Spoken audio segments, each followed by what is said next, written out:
Today we're at SpeedZone Performance out in Orlando and I want to do some stuff with my car, so let's see what I built for them.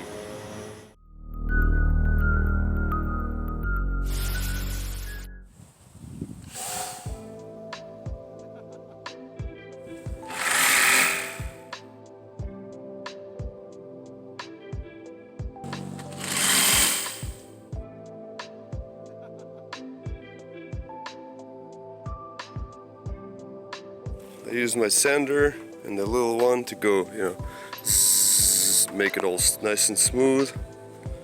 Actually used a little file to get all these done and so forth. I need to put a little hanging hook on the back. This is one of the friends of mine. I'm not gonna make a video for this one because it's very similar to the Hellcats I've done. Just instead of a Hellcat, we got an 8 in the back.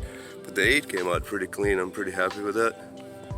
So, and then also they got exactly the same color scheme because it's all silver face, black all the way outside, and then black back for the lettering, and for the symbols it's all red. So it's actually good. I'm gonna paint them all together because might as well. Alright, so as always we gotta paint this from the back first, kind of like that, and then spray it black before we do the silver.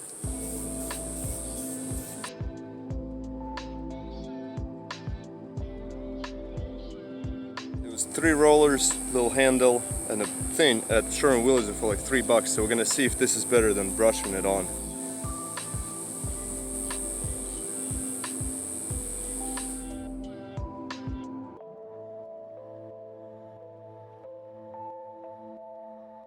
Here we go, these are all finished. I might end up making a different video to close this out with the car and the SpeedZone, but for now this will do. Look how sick that came out.